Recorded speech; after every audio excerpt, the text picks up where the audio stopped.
जय श्री कृष्णा। राधे राधे। हिंदू धर्म में दे उठनी एकादशी के दिन तुलसी जी का विवाह शालिग्राम जी भगवान के साथ कराया जाता है।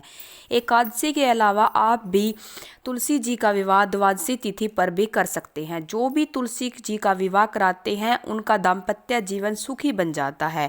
युवा युवतियों के साथ विवाह में कोई बाधा नहीं आ रही तो लोग तुलसी विवाह करके उसमें ज़रूर शामिल होना चाहिए। तुलसी विवाह के दिन आप तुलसी के पौधे को दान कर सकते हैं। जो लोग किसी कारण एकादशी या द्वादशी के दिन तुलसी माता का विवाह नहीं कर सकते, ऐसा माना जाता है कि एकादशी से लेकर कार्तिक मास की पूर्णिमा तक आप किसी भी सुबह के दिन शाम तक किसी भी समय राहु काल के समय को छोड़कर तुलसी का विवाह कर सकते हैं। अगर आपके पास तुलसी का पौधा पहले से ही है तो आप शालिग्राम जी के साथ उनका विवाह कर सकते हैं। शालिग्राम जी पत्थर के रूप में होते हैं। यदि अगर आपके पास न हो तो आप पास में मंदिर के पुजारी के पास जाकर शालिग्राम जी को ले जाकर उनका विवाह वहां भी करवा सकते हैं। शालिग्राम की पूजा घर पर भी कर सकते हैं। इन बातों का ध्यान रखना चाहिए। थोड़ा सा कठिन होता है, हर किसी को शालिग्राम की पूजा करना संभव नहीं हो पाता। आसपास में शालिग्राम हो तो उसकी पूजा कर सकते हैं। हरि विष्णु भगवान जी की मूर्ति के साथ तुलसी का विवाह कर सकते हैं।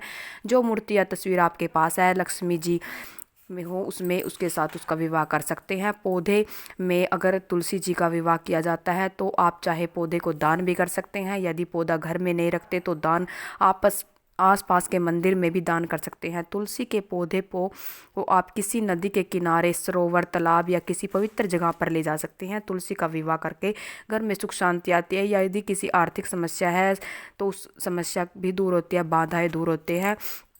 वैवाहिक जीवन भी सुख की प्राप्ति होती है। तुलसी भगत का विवाह करना चाहिए। आज के दिन कन्यादान करने का बहुत ही पुण्य माना जाता है। जिसकी संतान नहीं होती उसे संतान की प्राप्ति होती है। कन्यादान जैसा महादान करना अत्यंत ही शुभ माना जाता है और पुण्य की प्राप्ति होती है। संतान को भी सुख मिलता है। अपने हाथ तुलसी जी का विवाह जीवन में एक बार जरूर करना चाहिए। मान्यता है कि दे उठनी एकादशी को श्री कृष्ण भगवान जी हर एक मनोकामनाओं को पहले सुनते हैं और जिसकी मनोकामना सबसे पहले पूर्ण होती है वही तुलसी जी वहाँ तुलसी जी होती है। इसीलिए यदि कोई मनोकामना हो तो आप तुलसी का विवाह, उसकी पौधे की विवाह करें और उसकी मनोकामना उनके सामने दोहराएं, तुलसी जी की पूजा करें। आप तुलसी जी का विवाह नहीं कर पाते तो दे उठनी एकादशी या द्वादशी के दिन पूरे विधि विधान से तुलसी का विवाह करें, उनका श्रृंगार करें, सामग्री चढ़ाएं। कार्तिक मास में जो लोग नियम से उनका विवाह करते हैं, अच्छे से जानकारी लेते हैं और उनको सिंदूर अर्पित करते हैं। चाहे तुलसी माता का दे उठने के दिन, एकादशी के दिन उन्हें सिंदूर अर्पित करते हैं, लाल चुनरी उड़ाते हैं, 16 श्रृंगार अर्पित करते हैं, तुलसी जी का विवाह करते हैं और साड़ी, चुनरी, लहंगा जो भी घर में हो, घर में मंडप लगाते हैं। किसी भी प्रकार का विवाह का आयोजन होता है, धूमधाम से तुलसी माता की पूजा करते हैं, उनसे श्रद्धा भाव से उनका विवाह करते हैं तो केवल तुलसी माता की पूजा का उन्हें पुण्य प्राप्त होता है। किसी को भी कोई पुण्य प्राप्त नहीं होता। कोई दोष, जीवन में कोई दोष हो तो वह भी दूर हो जाता है। कुंडली में दोष होते हैं वो भी दूर हो जाते हैं। तुलसी माता की पूजा और विवाह जरूर करें। जिन लोगों को संतान नहीं है उन्हें संतान की प्राप्ति होती है। एक बार 2024 में 12 नवंबर के दिन मंगलवार को दे उठनी एकादशी है। आप चाहे तो तुलसी जी का विवाह कर सकते हैं। 13 नवंबर के दिन बुधवार के दिन द्वादशी तिथि के दिन आप तुलसी जी का विवाह कर सकते हैं। तुलसी जी का विवाह करने के लिए परिवार के सदस्यों को आमंत्रण करना होता है। शाम के समय विधि विधान से तुलसी और शालिग्राम का विवाह किया जाता है। जिस प्रकार वर वधू को सजाया जाता है उसी प्रकार भगवान शालिग्राम माँ तुलसी को भी सजाया जाता है, उसका श्रृंगार किया जाता है। पीले रंग और लाल रंग की चुनरी, कलावा, मोली का धागा और परिक्रमा करके यानी फेरे करवा के उनको विधि विधान से उनका विवाह करवाया जाता है। उनके फेरे भी किए जाते हैं। तुलसी माता का विवाह की परिक्रमा पूरे धूमधाम, बाजे गाजे और भजन कीर्तन के साथ शालिग्राम के साथ उनका विवाह करवाया जाता है। पिछले जन्म में हमने बहुत पुण्य किए होंगे जो तुलसी विवाह का मौका हमें मिलता है जीवन में। आपको गठबंधन करना चाहिए या फिर तुलसी मैया को पीले रंग का दुपट्टा उड़ाना चाहिए या लाल गुलाबी जो भी हमें मिल जाए। माता रानी को यह दुपट्टा हमें सुहाग का सम्मान अर्पित करके लाल रंग की चुनरी अवश्य उड़ानी चाहिए। इस तरह से बिल्कुल जैसे हम अपने घर में अपनी बेटी की शादी करते हैं, इस तरीके से माता रानी के जैसे फेरे करवा रहे हैं, ऐसे हम अपनी बेटी के फेरे करवाते हैं कृष्ण भगवान जी के साथ।